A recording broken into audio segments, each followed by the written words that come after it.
class 11, we are doing karma, and this is the second part. So let's start from where we have stopped. So we have seen that Lakshmi, she had replenished her betel case and she was following the coolie. Okay, so let's start from there. Are the trains very crowded on this line? She asked. These days all the trains are crowded, but you will find room in Zenana. Most of the trains are crowded, but you will find trains in Zenana. Then I might as well get over the bother of eating. Okay, then let me eat and finish off eating. Okay, if I'm not able to eat in the train. Lady Lal opened the brass carrier, took out bundle of cramped chapatis and some mango pickle. So Mohan Lal, as you know, he ordered for a drink, okay, and which is another sign of sophistication, aristocracy, whereas she would only have mango pickle and stale chapatis. While she ate, the police sat opposite her on his haunches, okay, putting both the legs in both the sides. He just sat, drawing lines in the gravel with his finger, just how you generally do when you just want to spend your time. Like this he was doing. Are you traveling alone, sister? No, I'm with my master, brother. Master. The word master also shows some kind of dominance during that time. Also, it suggests you about the patriarchal society that used to, that was main during those period of time. He is in the waiting room. He travels first class. So he goes in first class and she, travels in the women class. I mean, not the women class, I mean the ladies compartment. He is a vizier and a barrister, meets so many officers, Englishmen in the trains, and I am only a native woman.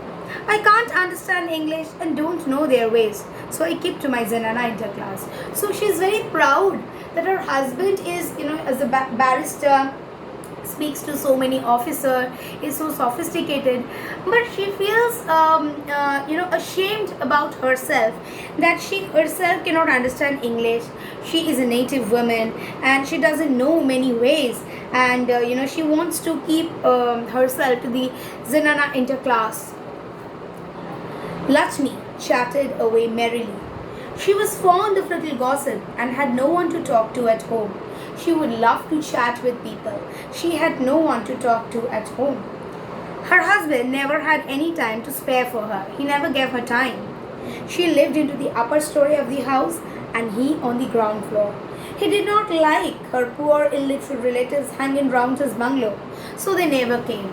So he did not like her relatives, so the relatives never had come. He came up to her once in a while at night and stayed for a few minutes. He just ordered her about in anglicized Hindustani. Anglicized is Hindi spoken like English. So in that way he would speak with her. Sometimes he would come. She obeyed passively and she used to obey whatever he used to say. This visits at night had borne no fruit, so they have no children. The signal came down, the clanging of the bell announced an approaching train. So the bell was announced and the train was approaching. Lady Lal hurriedly finished off her meal, so she took off her meal as early as possible. She got up, still licking the stone of pickled mango. She emitted a long loud belch, Dhepurtola, as she went to the public tap to rinse her mouth, and then she went to the public tap, to wash off her hands and mouth. After washing, she dried her mouth after washing, and hands with the loose end of her sari. She took the loose end of her sari and then did like this. Walked back to her steel trunk, went to her luggage, belching and thanking God for the favor of filling the meal, and then she thanked God for she was able to have some food. The train steamed in, the train came in. Lakshmi found herself facing an almost empty interclass Zenana compartment. She entered almost an empty compartment next to the guard's van at the tail end of the train. So it was at the very end. The rest of the train was packed. She heaved her squat. She got up. Okay, she was bulky framed through the door and found a seat by the window. She got inside she was a little bit bulky, and she went inside the train through the door. And she found a seat by the window, so she sat there. She produced a 2 anna bit from the knot in her sari and dismissed the coolie. She gave the money to the coolie and then dismissed the coolie. She then opened her betel case, made herself 2 betel leaves, made the betels, okay, for her. She used red and white paste, minced betel nuts and cardamoms.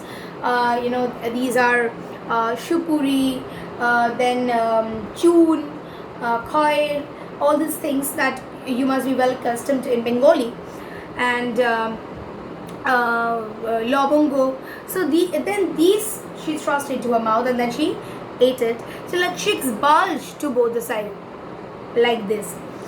Then she rested her chin on her hands like this and started gazingly idly at the jostling crowd on the platform, and then she looked at the crowd which was just like pushing each other and just getting inside the compartment. The arrival of the train did not disturb Sir Mohanlal's sang-froid. What do you mean by sang-froid? The ability to keep calm in dangerous or difficult situation. He was calm. He was not in a hurry. As if the train would wait for him and he would go lavishly. He continued to sip his scotch and ordered the bearer to tell him when he had moved the luggage to the first class compartment. Excitement, bustle and hurry were exhibitions of bad breeding. So excitement, hurry, these are symbolism of that you are not well bred. Sir Mohanlal was eminently well bred, and he was very well bred. He has got proper education. He wanted everything tickety-boo. Tickety-boo means something arranged in perfection. So he was a perfectionist.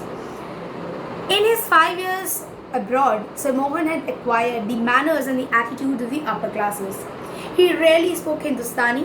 When he did, it was like Englishmen's, only the very necessary words and properly anglicized. He rarely spoke in Hindi or Hindustani, and even if he would speak Hindi, that would have some accent of English. But he fancied his English finished and refined at no less than a place in the University of Oxford. So he was educated from the Oxford University. He was fond of conversation, and like a cultured Englishman, he could talk on almost any subject. So he was like a cultured gentleman. He could talk on any subject, be it books, politics, people. How frequently had he heard English people say that he spoke like an Englishman? So he had heard English people say to him that he speaks like an Englishman. So here we get to see that those days the trains are crowded. We see that there are a lot of difference in appearance between Mohanlal and Lady Lal, and also their behavioral pattern.